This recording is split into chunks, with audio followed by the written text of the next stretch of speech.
So sa video na to, pag-uusapan naman natin yung MEX scholarship ng Japanese government, kung ano yung ma-offer nila sa susunod na fiscal year.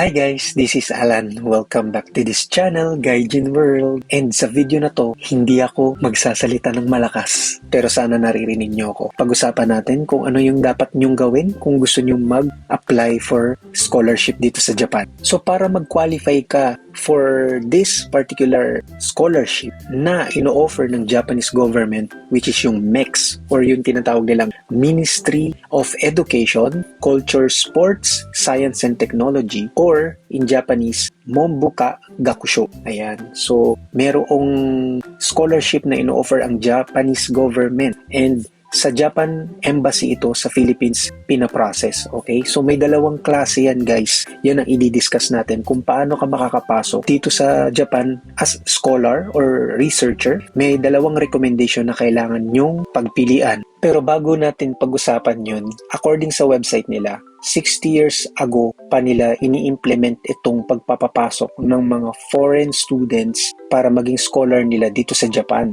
So bukod sa Philippines ay meron pang mga iba't ibang bansa na nakikooperate dito sa scholarship ng Japan. So bukod sa iba pang mga national mula sa buong mundo para mag-aral dito sa Japan, syempre kabilang na doon yung Philippines. And sa mga nakalipas na 60 years, 'di ba? Every year, yung average na scholar na tinatanggap ng Japanese government ay nasa 100 scholars. So mula yan sa Philippines para lang maipadala dito sa Japan, maisa-ilalim sila sa iba't ibang scholarship na available ng MEX scholarship. At nabanggit ko nga kanina yung mga available scholarship programs na ino-offer ng MEX. And ito nga yun, yung Teacher Training Scholarship, Japanese Studies Scholarship, Undergraduate Student Scholarship, Research Student Scholarship, Specialized Training Scholarship, and College of Technology Scholarship. At nabanggit ko rin kanina na may dalawang klase ng recommendation para makapag-apply ka or matanggap ka dito sa MEX scholarship. Recommended by a Japanese embassy, yung embahada natin sa Philippines, ang magre-recommend sa'yo, or yung consulate general, or yung recommended by Japanese university, which will accept you. University recommendation. So, embassy recommendation or university recommendation para ikaw ay ma-qualify sa MEX scholarship. Dahil sa process ng application ay nagkakaiba-iba naman sa mga countries, kailangan nating sumangguni yung mga interested applicants ay kailangan yung sumangguni sa Japanese Embassy para sa mga details kung ano yung dapat ninyong gawin. So doon sa 6 na ino-offer ng MEX scholarship dito sa Japan ay may iba't ibang criteria yan. May iba't iba silang qualification para makasama ka doon sa scholarship na yon. For example, yung sa research student, you must be under 35 years of age and college graduate. College graduate ka na, so may diploma ka na, bachelor's degree, up to 35 years of age nga siya. Then, kung ikaw naman ay mag-a-apply for teacher training students, you must be under 35 years of age and graduate of a college or teacher training college. So, either dun sa dalawa. Then, kung ikaw naman ay mag-a-apply for undergraduate students, you must be at least 17 and under 25 years of age and have completed 12 years of school education. So, yun sa Philippines ay kung ikaw ay nagtapos ng K-12, pwede ka nang mag-apply for undergraduate students na scholarship. Then kung ikaw naman ay papasok or mag-a-apply for Japanese studies students, applicants must be from 18 to 30 years old. So kung ikaw naman ay mag-a-apply sa College of Technology students, you must be at least 17 and under 25 years of age and have completed school education comparable to a high school. Specialized training college students naman, you must be at least 17 and under 25 years of age and have completed 12 years of schooling. Medyo mahigpit si Japan government pagdating sa mga criteria. Sinusunod talaga nila yung number of years of education. So nung ako din naman nung nag-apply ako for student visa dito sa Japan, talagang kinakount nila yung number of years ng pinag-aralan ko at magkakaiba nga yung criteria pagdating sa bansa. Kung sa Philippines, medyo mas mahigpit sila. So sa akin noon, hiningan ako ng 16 years of education. Kasama na doon yung pag-graduate ko sa college, kasama na yun sa count nung years of education. And ito, naka-criteria din siya. Yung duration, let's say, maa-approve ka for research student. So, pwede kang magstay sa Japan for a maximum of 1 year and 6 months, including Japanese language training. Yung 6 months doon, yun yung time mo para mag-aral ng Japanese. Teacher training student naman is maximum of 1 year and 6 months, including Japanese language training. Sa undergraduate student naman, since mag-aaral ka sa Japan at mag-a-apply ka sa isang university for an undergraduate course, ay 5 years, including Japanese language training. So, maximum niyan ay 7 years for medicine, dentistry, pharmacy, and veterinary science. Kung ikaw naman ay papasok sa Japan bilang Japanese studies student, meron kang 1 year academic year or 1 academic year para mag-aral. Then, kung College of Technology student naman, meron kang 4 years including Japanese language training, 4.5 years of merchant marines studies. Kung sa specialized training college student ka naman papasok, meron kang 3 years including Japanese language training. And sa baba niyan, may nakalagay na preliminary Japanese language training, which is yung ngayon binabanggit ko kanina. Yung mga 6 months na included yung Japanese language training, under yan ng 54 universities such as Hokkaido University. So, dapat mag-aaral ka dun sa 54 universities na accredited ng Japanese government.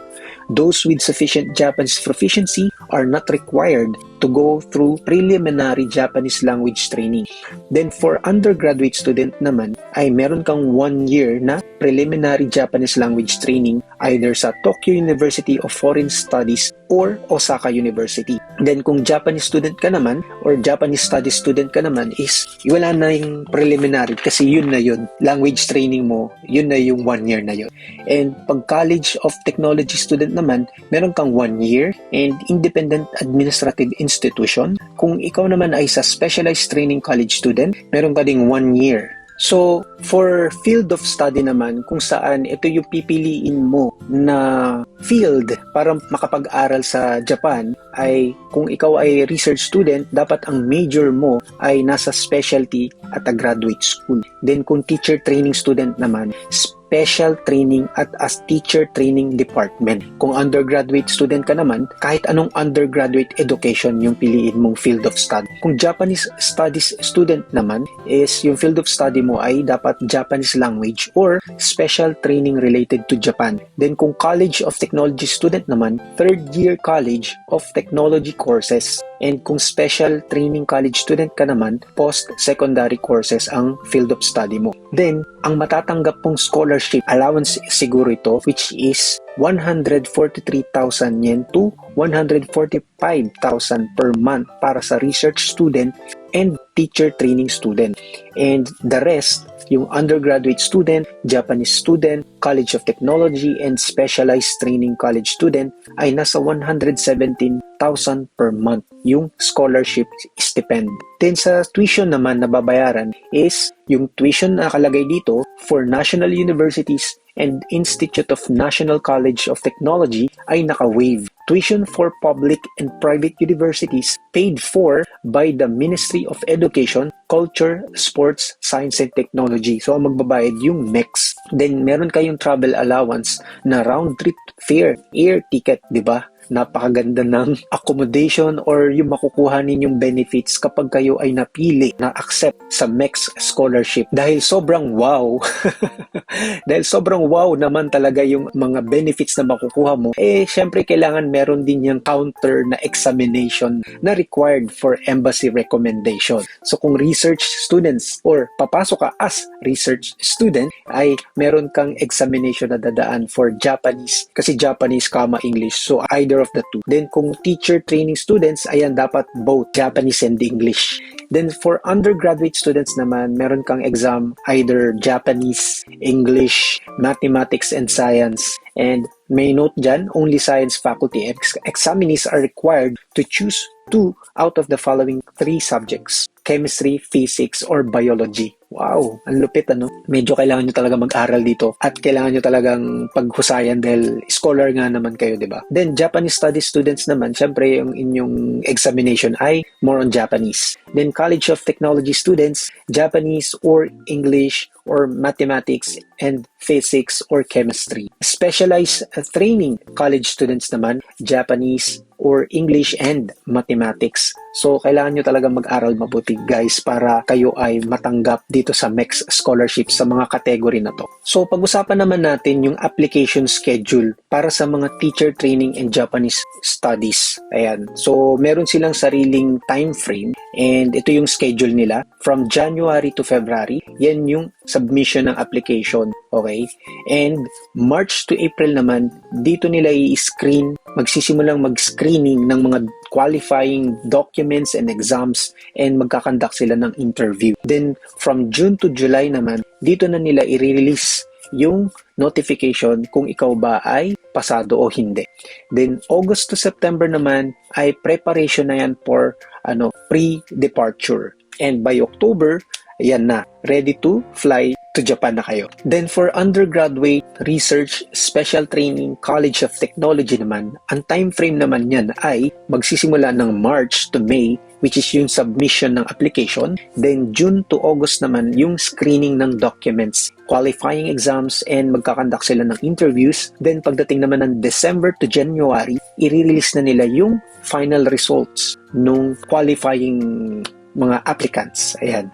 And February to March naman yung pre-departure preparations, and ready to fly na naman ng April papuntang Japan yung mga mapipili ng MEX at magiging scholar ng MEX. So kung may mga questions pa kayo regarding sa scholarship ng MEX, ay pwede nyo silang makontak sa Embassy of Japan in the Philippines Facebook page, or i-email nyo sila at scholarship@ma.mofa.go.jp. Kung meron pa kayong mga katanungan, huwag po kayong mahiyang magtanong dyan sa MEX Scholarship or sa Embassy ng Japan. Embassy ng Japan sa Philippines. Ayan. And according naman sa website ng mex.go.jp ay free of charge itong pag-a-apply for MEX Scholarship, and babasahin ko yung kanilang note sa kanilang website. All procedures for Japanese government Mongbu Kagakusho scholarship students are conducted through Japanese embassies abroad or universities in Japan. If you would like to know how to apply, please contact the Japanese embassy or consulate general in some countries in your country or the school in Japan where you wish to study. Application is free of charge. Please note that any organization or person requesting a fee or deposit is not affiliated with the Japanese government in any way. In addition, please ensure that all administrative procedures are carried out without omission so that international students will not suffer any disadvantages. So ayan guys, I hope may natutunan kayo sa video na to. Although yung fiscal year next year ay sarado na yung application for 2022 fiscal year, in advance na natin itong 2023 MEX Scholarship para ma-notify na kayo na nabanggit natin kanina yung application schedule. Diba sobrang haba ng months na hihintayin para sa mga procedures na yon. Kaya magandang timing ito na ngayon pa lang lahat ng documents na required na kailangan masubmit for screening ay masimulan na ninyong i-gather. Ngayon pa lang kasi next year, depende sa scholarship na pipiliin ninyo, ay kailangan ng masimulan, 'di ba? Sabi kanina kung teacher training 'yan or yung isa nasa January to February pa lang for submission na. And kung undergraduate ka naman and the rest ng scholarship ay March ang start. So, meron ka pang ilang months kung interested ka for 2023 MEX Scholarship ay simulan mo na ang pag-gather ng documents. So, ayan. Thank you so much sa mga nanood. Kung nagustuhan nyo itong video na to, please i-like nyo naman and mag-comment din kayo. I-share nyo na rin to sa mga interested mag-apply for MEX Scholarship, sa mga nakapag-subscribe na at patuloy na nanonood dito sa aming YouTube channel, Gaijin World. Maraming salamat sa inyong patuloy na support, and sa mga hindi pa nakapag-subscribe at ngayon lang nakapunta dito sa YouTube channel namin, this is Alan and you are in a Gaijin World YouTube channel, and ang aming channel ay kinikater namin yung mga foreign students or mga Pinoys na gustong mag-aral or magtrabaho dito sa Japan or mamuhay dito sa Japan bilang mga Gaikokujin. Ayan. So kaya nga Gaijin World. So sana mag-subscribe kayo and i-hit nyo yung notification bell para lagi kayong updated sa aming mga susunod pang mga i-upload na videos. Thank you so much for watching. This is Alan. I will see you on our next video. Bye!